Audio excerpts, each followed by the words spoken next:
As with the ears and nose, many of your patients with foreign bodies in the throat will be children who continue to put ridiculous things into the wrong orifice. However, you will also deal with many adults who will have swallowed things such as chicken or fish or badger bones in their throat. We will now discuss the anatomy of the oropharynx. Omar, say ah. As you can see at the back of the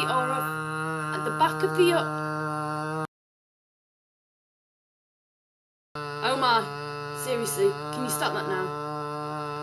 Omar! Nicola, man, what the hell was that for you?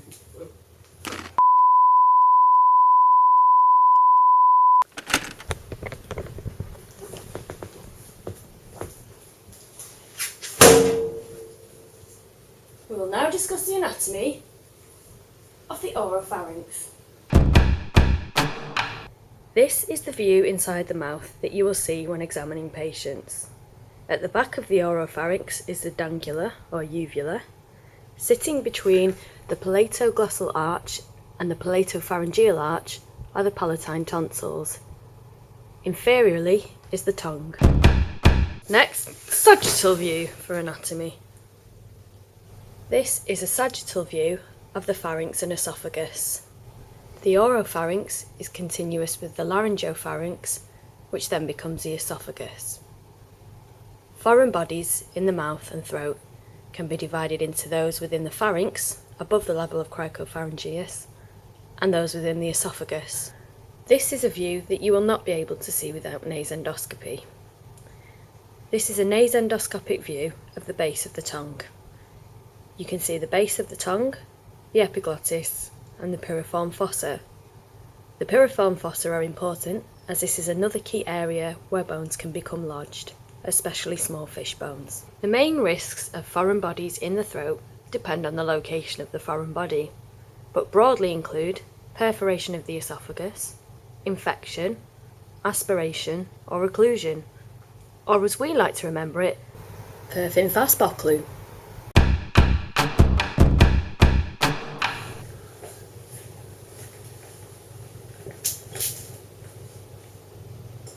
We will now be talking about history taking for foreign bodies.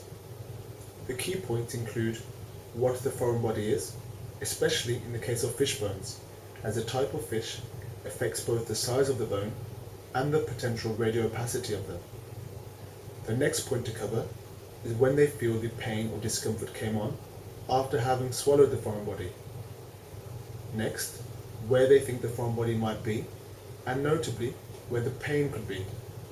It should be noted that foreign bodies behind the tonsils often produce preferred pain in the throat, whereas foreign bodies anywhere in the esophagus will produce a more centralized pain. The next point includes signs of obstruction, such as drooling or excess salivation. One should also ask about neck stiffness. And finally, in extreme circumstances, it is important to note any pain between the scapulae, as this could be a sign of esophageal perforation causing mediastinitis. I said I'm sorry. We will now be moving on to examination, which my colleague Nicola here has kindly agreed to assist with. First of all, open the mouth, stick the tongue depressor in and have a look with a pen torch.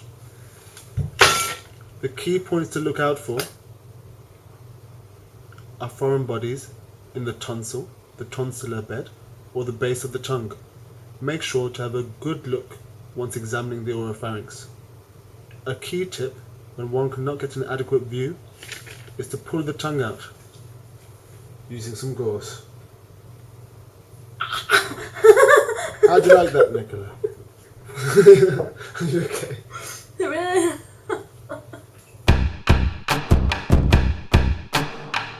If you can visualize the foreign body, one can remove it in an A&E or clinic setting using forceps with or without a local anesthetic spray.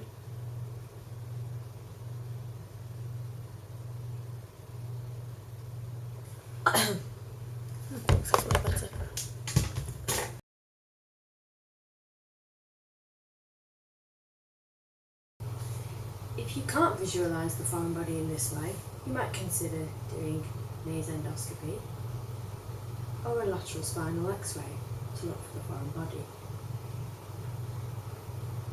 What to look for on lateral spinal x-ray?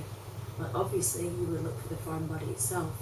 However, if the foreign body is not radiopaque, then you would look for what we call soft signs on the x-ray, such as soft tissue swelling and neck rigidity.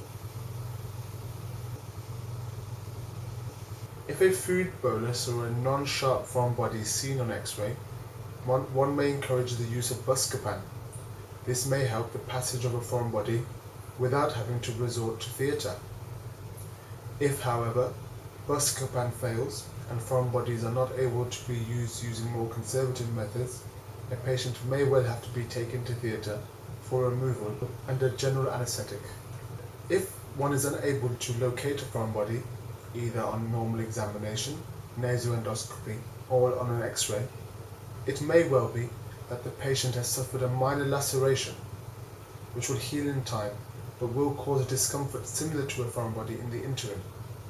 In this circumstance, so long as the patient is otherwise well, and they are tolerating soft diet and water, they can be sent home for review in a few days' time. There are a couple of conditions which can present as similar in sensation to a foreign body in the throat. These include a retropharyngeal abscess or causes of a pneumoperitoneum.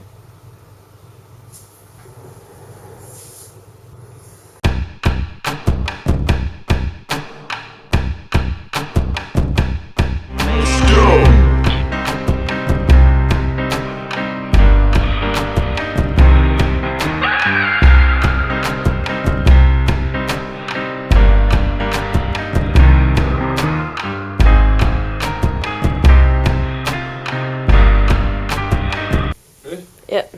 Yeah? Yeah.